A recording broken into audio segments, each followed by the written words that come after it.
It is my pleasure to welcome Paul Marino. He is the Chief Revenue Officer of Themes ETFs, and we are going to talk about the broader global and national economy and some different investment themes as well. So, looking forward to diving into this. Paul, welcome. Oh, thanks for having me, Jason. It's a pleasure to be with you. For those who are not watching on video, you have a slide which is Trump looking at Machiavelli, and you call him the modern Machiavelli, which I wouldn't disagree with, even though I'm in favor of the stuff he's doing. So tell us what you're meaning by that. Yeah, I agree with you. I'm in favor with a lot of stuff that he's doing too, and I don't think it was meant as a dig. There's a couple of different ways that you could look at Machiavelli, and very similar to Trump, he was a polarizing figure. There's so many people that look back in history and read the prints, and they've gleaned a lot of great information that they could use in modern day politics. And there are other critics who say that he could have been brutal. And I think if you look at Trump, it's kind of like the same way. But when you think about what the sort of philosophy of Machiavelli's The Prince was, it was use any means necessary to achieve political goals. Most of them were unconventional, and that the ends justify the means. And we wrote a newsletter a few weeks back, actually a few months back now, comparing Trump to Machiavelli because he's very much the same way. Number one, he's a master negotiator and he loves to use leverage. Right now, more than any business he's ever had, he's got the United States consumer as his leverage point. And that puts him in a very powerful negotiating position in the world. And he intends to use that to the best of his ability. He also understands the media very well. And we are in, a new paradigm when it comes to not just traditional media, but social media. And he's been a master at, whether you again agree with his tactics or his methods, at using formerly Twitter, Truth Social, and now X to be very provocative and get his sort of negotiating stance out into the world view. And he does that incredibly effectively. And then last but not least, he's kind of like a showman. I don't think it's a coincidence that one of the McMahons is in his cabinet. Linda McMahon, a wife of Vince McMahon, who is the ultimate showman. And so when Trump presents, he presents boldly. He captures the attention of those around him and people who are interested. And then he sets his endpoint right from the very beginning. And then he sort of executes towards that through all of the various channels that we just talked to. So it's different than other presidents. It's different than other world leaders. But he's very effective in changing the way that partners, both allies and enemies are forced to deal with the Yeah. United States Okay. and the So world. what does that mean to us as investors? Well, it means that we're going to disrupt traditional alliances, and so you saw that when he first got into office. He went after Mexico and Canada, the And two well, in closest. Colombia. Yeah, the two closest neighbors that we have, and I don't think they were expecting it. In fact, at Themes ETFs, we have a partner that we work with in Toronto, and it became an ongoing starter conversation for all our meetings because they're like, "Why are you doing this to us?" And I was like, "We're not sure why, but we're sure that there's an end goal." So he disrupts the cooperative partners that he has immediately, and he resets the tone. I think the biggest part of this was, he wanted to really reset with China, but he wanted to make sure that it wasn't just a targeted thing against China, that we were looking at everybody and creating a new fair trading platform globally. But also, he wants to return supply chains and manufacturing to the US. And I think that's a core piece of what he's talked about even long before he became president. And I don't think these are bad things, by the way, Jason. I think that they're all good things. Oh, I I think they're just great think that things. Yeah. I just think it created this tremendous disruption. He put all of our partners on alert. Now, you said, how does that actually affect the economy? Well, the economy doesn't love uncertainty. And markets specifically don't like uncertainty. So, everything was in disruption. That goes back to the showman that I was talking about and sort of like that WWE reference. He likes to cause commotion, but he always has a plan underneath. And I think the administration has a pretty effective and powerful plan. So the noise really distracts everybody, right? Investors were triggered by it. We saw this sell off, at the end of February into March. Everybody was nervous. There was talks about recession, potential depression, stagflation, inflation. And all the while, I kept saying to people, just relax. Nothing has materially changed in the economy. I'll give you one specific example with artificial intelligence. Artificial intelligence just fell off a cliff because they were talking about all the uncertainty. Chinese AI innovation. DeepSeek was going to take over the world, and all of a sudden, everybody was going to think of China as a reliable partner. But I kept saying, you know what? Calm down a little bit. Nothing has changed materially. I kept looking at the hyperscalers that were investing in AI and whether or not they were making changes to their investment allocations. And none of them were. In fact, they were all adding to it. So what it did was, in my opinion, it caused opportunity for investors, even if they were nervous, to get in at lower prices. That's just one place that they could. And then the other thing that it did is it opened up, or it revealed the potential in other places that had been stagnant for quite a while. Things like gold and, defense companies that were sort of stuck in the mud. It really opened up opportunities there because geopolitically things just started to change course. That created the uncertainty, and in my opinion, it created the volatility. One other thing I'd add to that is we are in different times when it comes to the markets. You're seeing a higher percentage of retail investors playing a role in the markets, and that causes a lot more volatility. In my opinion, volatility, again, if you are convinced, if you have high conviction in what you are investing in, and you're doing your homework, and you're looking at the numbers, volatility should be your friend. So question for you on that. Sure. Yeah, we'll get to the volatility thing in a minute. That's interesting. But are you saying that the role of retail investors is now higher and the role of institutional investors is lower? No, I wouldn't say that it's lower. I think institutional investors are remaining in the game, and that's growing. It always grows. But retail investors are back in a very serious way. And what we're seeing is that retail investors have the ability to sort of create or amplify some of that volatility to follow trends. Is that because retail investors are more emotional and they have Yeah. less money to work with, so they tend to be more reactive? Less money to work with, more emotional, and more opportunistic. I mean, they're in it to capture trades. I mean, when you think about professional investors have to take into a lot of things into consideration, including tax consequences and what that means for their clients if they were to sell out of a position really quickly. So they tend to make longer term investments. Retail investor, if they get the return profile that they're looking for, and they think there's reason to be concerned, they'll get out. But, like I said, so we didn't think anything materially changed. There was a lot of uncertainty. But your thesis there is volatility creates opportunity, it sounds like. Yeah, we were telling people things, and again, we're not individual investors. We have funds, but we do represent some individual names in some of our leveraged single stocks. So we get asked about this a lot. And I would say to people, look, if you liked a stock like Nvidia when it was trading at all-time highs, you have to love it now because nothing has materially changed in its business. And, that gets proven out right because of effective management. And so even though they had to take a write down in their last quarterly earnings of 4.5 billion in China, they were able to repurpose that inventory somewhere else. So the really good companies that have great demand for high quality products will always be able to adapt. And as long as the investment continues to be there, the CapEx spending, we believe that opportunity was only enhanced when market volatility drove prices down. Okay. I have talked to you many times about my experience with a gold dealer years ago, and the one major flaw of precious metals investing when it comes to gold and silver, and that is that it does not produce income.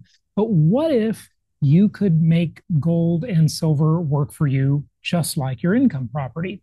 Well, you can. Our new sponsor is Monetary Metals, and people who own gold as a hedge against inflation like that feature, but the gold just sits there. It's collecting dust, right? But with their leasing program, you can actually earn a yield. So check out our new sponsor, Monetary Metals, and it's monetary-metals.com/Hartman.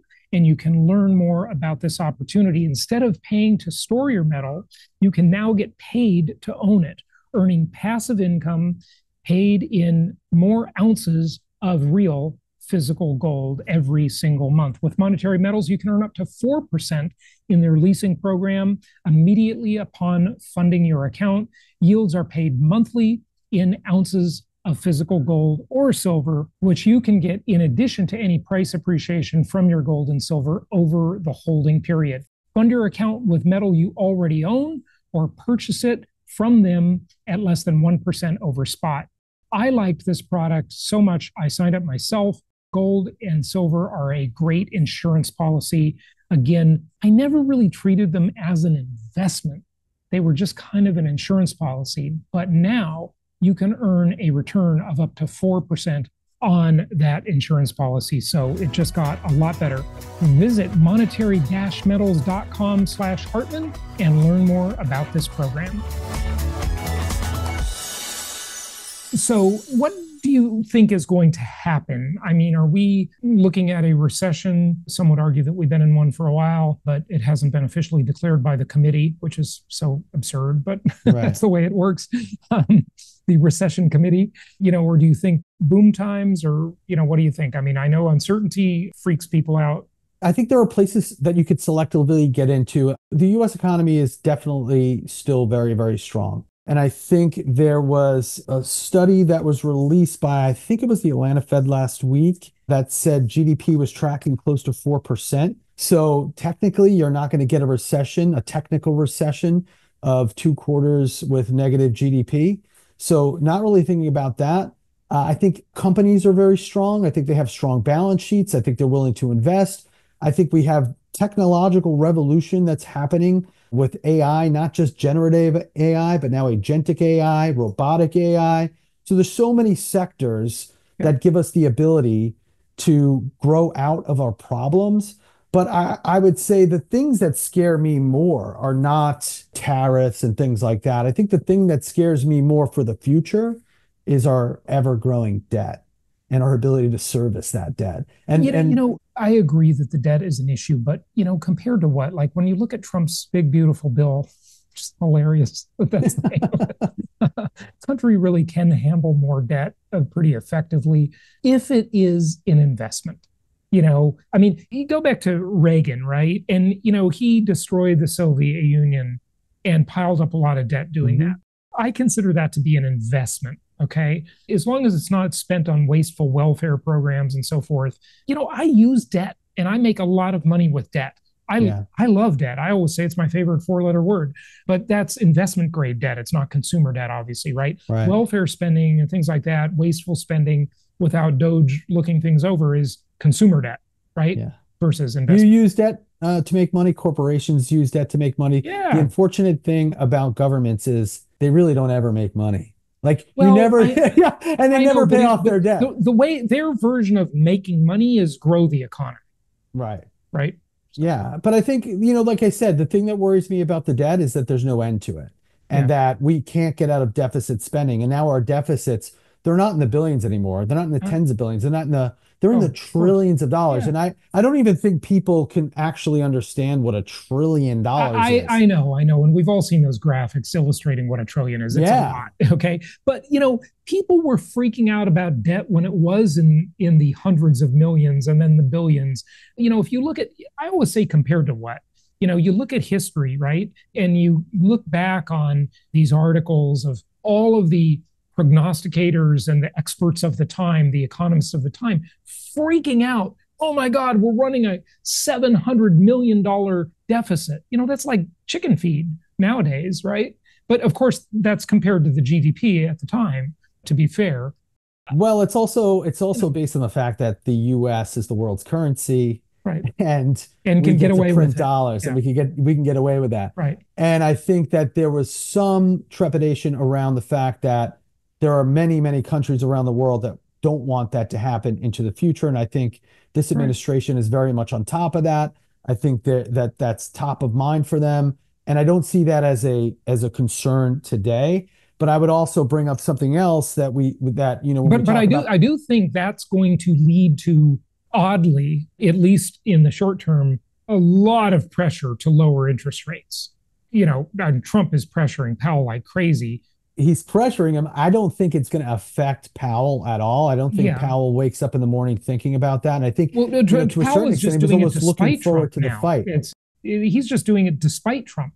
I mean, because they don't like each other, right? But Well, the he one thing needs to that lower rates. I mean, the inflation problem just isn't that significant now. the inflation problem is not as significant anymore. Although the interesting thing with inflation is once it hits, wages do not go up at the same rate. It lingers for a long period of time. Those people that Right. can't overcome inflation, we live in a sort of a bubble. We're sort of insulated with the people that we work with and the amount of money that they make. But Yeah, like, there's a large percentage of the country that's struggling based on I get prior it. I inflation. completely agree. And And if I'm you a big lower proponent rates, of the what you middle worry class. about, and the one thing that I have a concern about with this administration and the fact that there's a desire to lower rates is don't forget where Trump's background is. It's in real estate, right? Yeah, of That's course. going to benefit real estate tremendously when in a time where housing is so unaffordable for the next generation. And I know people that are doing really well that are 30 years old that are telling me it's hard for them to think about buying a house. It's hard for them to think about having children and they're waiting for some kind of inheritance so they could fix that. Like that's not the answer. It's almost I like know, saying but it that the is lottery coming. is, yeah, The massive wealth transfer from boomers to millennials is coming. You let's know, just hope these kids have been good to their parents. it's not going to take longer than 15 years, I'll tell you that. So, yeah. Yeah. So, and then the other thing that you have to look at is like the evolution of, Bitcoin and crypto. I mean, that is something that threatens the fiscal monetary policy, which is, In what based by way? the US dollar. Well, because now we see that there is something that is based on a limited quantity that's getting high adoption, that seems to be a more attractive store of value than gold, seems to have a better stable value than the dollar, a better return over time with less volatility than the S&P 500. So, what You you're know, saying is that would displace the dollar. Is that your point? I think something digital will displace the dollar Yeah. at some point for Right. sure. Okay. And the likelihood is it'll be a digital dollar, but okay. Yeah. So in our view, a positive anything is better than a negative nothing. And yeah, the media and people that are on CNBC and other venues, they love to talk about the negative because it gets views and it's a lot of clickbait. But we see a lot of positives in the market that people can focus on. And so when you think about financials, this is just a chart of the GBKX index, which is the globally systemic important banks versus the S&P 500 index. And what you'll see is the financials have done pretty well and outperformed. And even though they've taken somewhat of a downturn, the larger the financial institution, the bigger the scale, the better they are to perform. So we're very bullish on financials. We think the large, globally systemic important banks will do well because they have scale and because they can adjust and because the thought is there'll be less regulation and things like that. So we believe that these financial organizations will do really well. And it's something that people can look at as a positive. When you go to the next slide, we also think the metals are doing very well. So if you look at this, this is just gold That's a miners. sign. That's a sign that people are concerned about inflation. Yeah, it's a sign that people are concerned about inflation. It's a sign that people are going to safety. But this is actually the metals. So gold has done really, really well. And everybody's worried about how to time it. Did I miss the move? Is it too high? Well, I can tell you one thing. The thing that's outperformed gold is the gold miners. And this is the index of some of the biggest gold miners. And what I like about this is that gold miners will do well and are profitable when gold is at 1,300 an ounce. It's at something like 3,400 an ounce right now. So there's a lot of time for gold miners to continue to do well and continue to be profitable. And so we really, really like this space. And I actually saw a chart today that said, and I don't have it here for the presentation, that silver is actually starting to really outperform. I think it's up about 24% year to date, and it's really starting to catch up to gold. And one of the key things with that as well is that, there's a gold to silver ratio historically. And right now, there's a big gap between the price of It's gold and always been silver. very It has to catch lopsided, up. though. I mean, that Yeah. ever since I can remember, the gold to silver ratio has been very out of balance according to the gold bugs, right? Yeah, it has. But now that you're seeing the move in gold, that could potentially mean that there's some brighter days ahead. We also like the move in AI, and I don't have a chart on that here, but I could tell you that it massively outperformed the S&P prior to all the tariff talk, and then it has started to make a comeback. But again, if you believe that the AI movement is real, if you believe that all the investment is real, and you believe that AI is the future and it's got legs, we think it's a great opportunity to get back into it at a time where prices have been hit and there's a lot of uncertainty. The old traditional buy when there's blood in the water. Maybe I got that Buy metaphor when there's wrong. blood in the streets. Buy when there's blood in the streets. I mean, yeah, I think that's something to look at, and we continue to be very, very bullish on the AI trade. Yeah, One other thing that I would bring up it too is uranium. So with all of this technology, there's a need to power it, and for the first time in a long time, we're talking about nuclear energy again which and is a massive very investment. which is very good news. Yeah. As soon as all the techies needed it, suddenly nuclear is okay. Which Yep. ever since Jane Fonda ruined it, with her movie The China Syndrome, which was ridiculous, fear mongering, it just got ruined. It's a great source of power. It's the cleanest, most efficient, most cost effective source of power there is. Agreed. And it's powered by uranium. And so when you think about investment in the positives in the marketplace, one reason we like uranium is simply the supply demand dynamic. It has been always favorable for uranium. But the second thing to that is uranium took a hit in correlation with AI. And for a period of time, the price movement of uranium was moving down with the AI movement down, which is a little bit unfair because the supply demand dynamic is only getting more favorable for the price of uranium to move up. So we think there's sort of a gap there in the pricing, and we think Mm-hmm. uranium is another place to sort of play. And then last but not least, I'll give you one more that we really like. It's defense, transatlantic defense, specifically around NATO countries. There is a chart in this presentation. I think it might be a few slides up, but it shows how defense companies, especially those that are in NATO countries have really outperformed. And in fact, they never went negative, even through the downturn. With all the geopolitical risks around the globe, with what's going on in Gaza, what's going on with Ukraine, Russia, and Trump's stance on, hey, we're not going to be big brother and protect everybody around the globe. We want you to invest in your own defense. Germany passed a new bill to heavily invest in their own defense. Italy and the rest of the European Union are following behind them. Even if things subside, even if there's ceasefire agreements, even if the tensions in Gaza sort of mellow down, the time is now to be proactive and invest in your own nation's defense. And we just think that's another really great investment opportunity for those who are looking for the positives in the market. What is the investment play on that then? I mean, I think it's good that the other countries are stepping up to the plate. Trump has forced them to, which is great news. We shouldn't have to pay for everybody's defense. But what's the investment play for the individual investor? Solactive has an index called Solnaton. It's Solnaton. And we have a fund, an ETF, not to give us shows a commercial, called NATO, NATO. And that tracks that Solactive index. And it is a mix of defense companies, both European and in the United States, big companies that you know of, Airbus, Archer, Boeing, GE Aerospace, Honeywell, L3 Harris, Lockheed Martin. And we have seen really great performance there. We're not the only one in this space, so people should do their due diligence, but it's a really great strategy that gives exposure. And that's what I was talking about earlier. If you are convinced and you have high conviction in your investment thesis, there's great ways through ETFs to play those kind of markets. Good. What else do you want to wrap up with? I mean, everybody wants to know where we're going. That's always the question, Paul. So anything you want to share with that just to wrap it up? Yeah, I mean, I'm bullish on the United States. I think that behind the scenes, all these things are going to be taken care of as soon as they possibly can. The way I like to say it is there is policy and there's procedure, right? So we know what the policies are and we know what the course is for us ahead.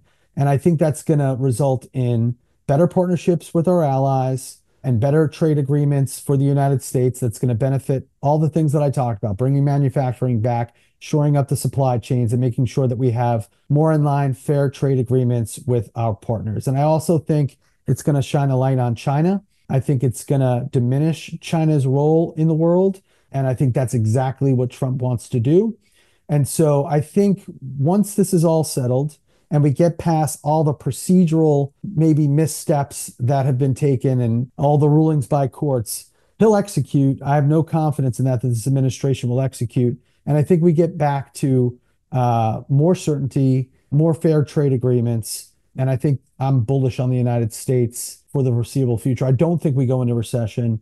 And I just think everybody's just got to settle down a little bit and take advantage of the opportunities that are presented. Paul, I gotta say, I agree with you. You know, it is just so mind-boggling how all of these doomers out there get so much traction.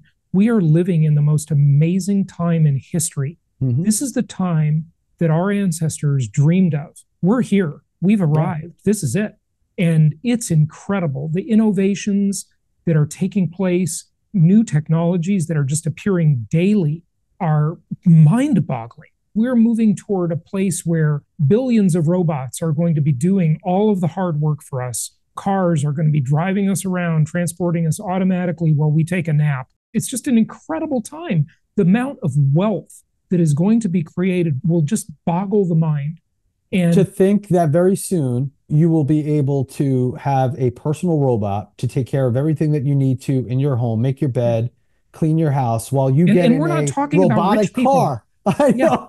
Yeah. This will be available to everybody. I mean, practically everybody will have access to this. You know, Peter Diamandis says that the robots will be a $300 a month payment. You know, that's cheaper than a housekeeper, and it's way more than a housekeeper. Okay. Yeah. And, you know, these robots could be used as part of the sharing economy. Maybe you don't need a full-time robot, right? Like you don't need a full-time nanny or housekeeper, right? Right. You know, so you'll share them with your neighbor and share the cost. And it's just incredible. The prosperity coming our way is just incalculable. We can't even imagine it. And yet there's all kinds of people out there saying the world is going to hell in a handbasket. You know, I admit there's geopolitical problems and so forth, but it's just truly incredible. Nothing is perfect, but like we said in the previous slide, look for the positives. They're out there.